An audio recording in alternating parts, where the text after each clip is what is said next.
Hello students.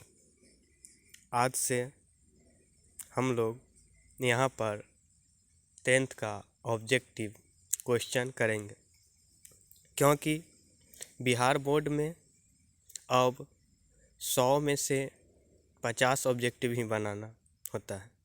यदि मेरा 45 objective ही सही होता है तो हम लोग 400 प्लस नंबर ला सकते हैं।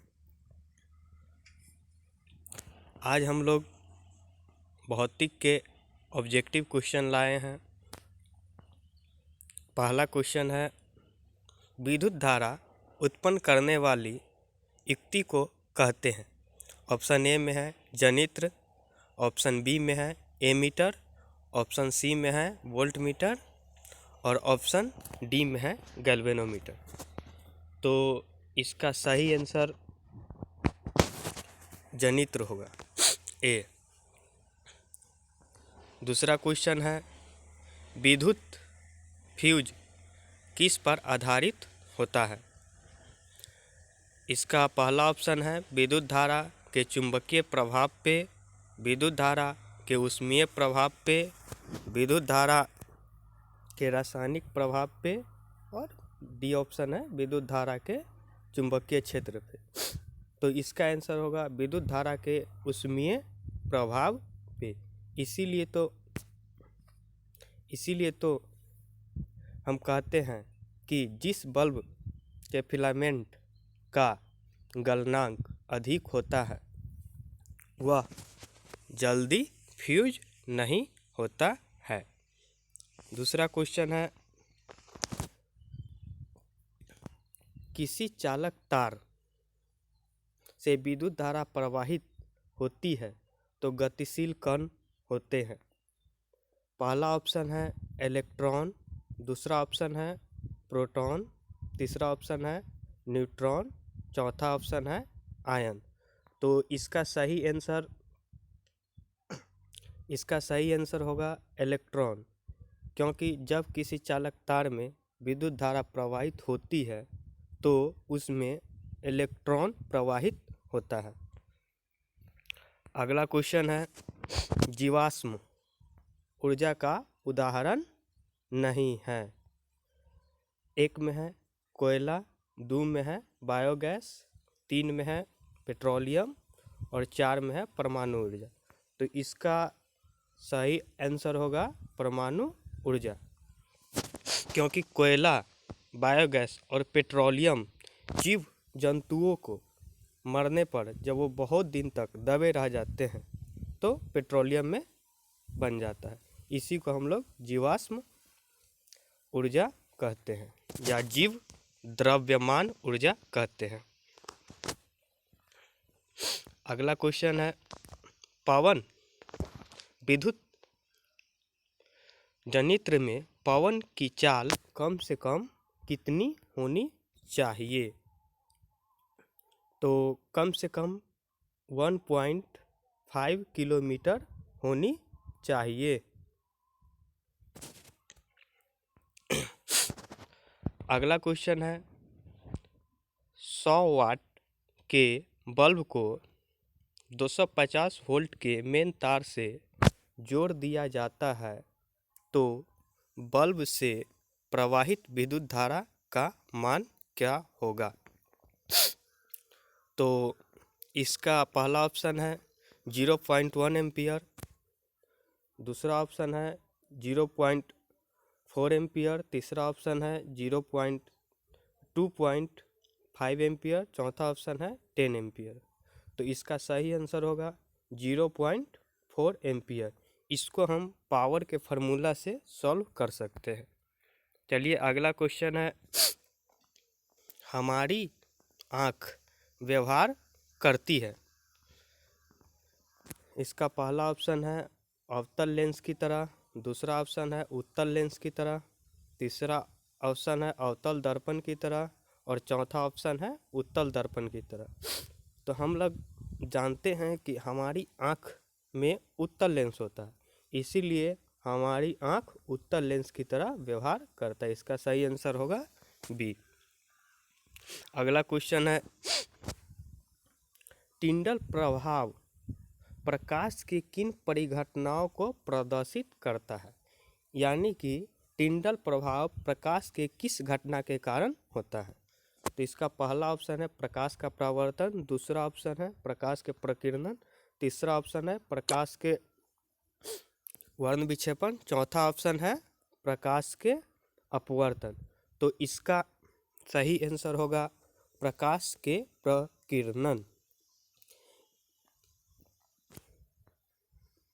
अगला क्वेश्चन है सामान्य नेत्र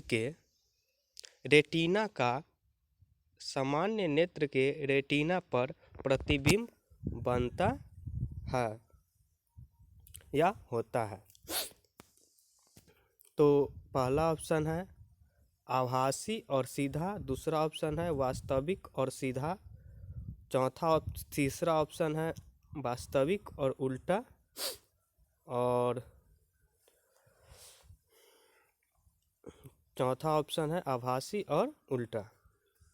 तो इसका सही आंसर होगा वास्तविक और उल्टा। ये क्वेश्चन बहुत इम्पोर्टेंट है क्योंकि ये बहुत बार पूछा जा चुका है।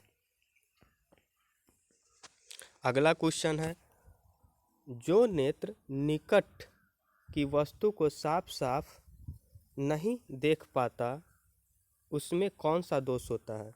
पहला ऑप्शन है निकट दृष्टि दोष, दूसरा ऑप्शन है दूर दृष्टि दोष, तीसरा ऑप्शन है जरा दृष्टि दोष, और चौथा ऑप्शन है वर्णा दृष्टि दोष। तो इसका आंसर होगा दूर दृष्टि दोष, क्योंकि जब हम अपनी आँख से नज़दीक के वस्तु को साफ साफ नहीं दिखते हैं तो हमारा आँख दूर दृष्टि दोष से पीड़ित होता है। अगला क्वेश्चन है स्पेक्ट्रम में किस रंग का झुकाव होता है? इसका पहला ऑप्शन है लाल, दूसरा ऑप्शन है हरा, तीसरा ऑप्शन है बैगनी, चौथा ऑप्शन है सफ़ेद। तो इसका सही आंसर होगा बैगनी। जब हम प्रकाश को प्रिज्म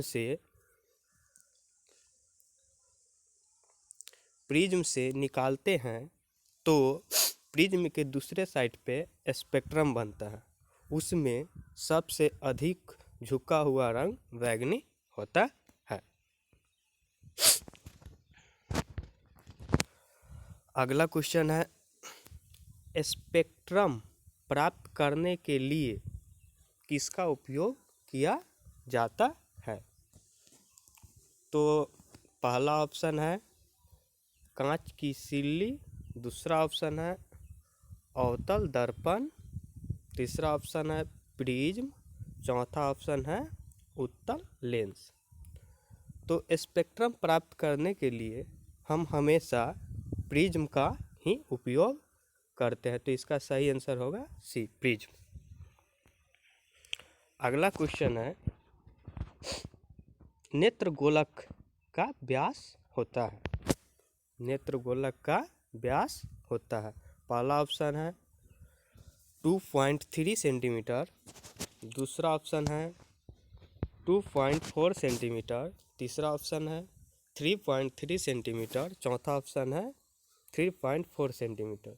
तो इसका सही आंसर होगा 2.3 सेंटीमीटर। नेत्र गोलक की आकृति कैसी होती है? नेत्र गोलक की आकृति कैसी होती है? पहला ऑप्शन है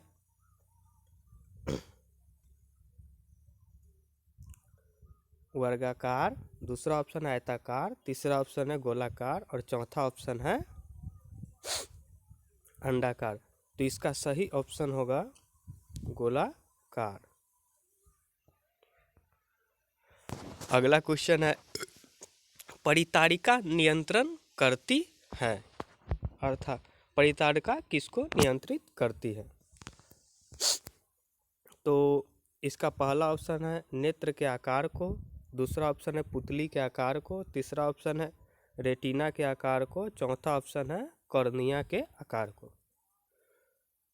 तो इसका सही आंसर होगा बी, पुतली के आकार को। इंग्लिश में हम परितारिका को आइरिस भी कहते हैं, जो हमारे आँख की पुतली को नियंत्रित करता है। अगला क्वेश्चन है, निम्न में से कौन सा पदार्थ ऑक्सीजन से संयोग नहीं करता है? इसका पहला ऑप्शन है सोडियम, दूसरा ऑप्शन है एल्युमिनियम, तीसरा ऑप्शन है Ag अर्थात और चौथा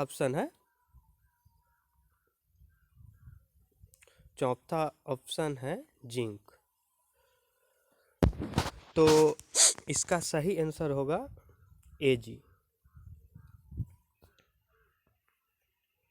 अगला क्वेश्चन है, निम्न में से कौन सा धातु कमरे के ताप पर द्रव अवस्था में होते हैं? पहला ऑप्शन है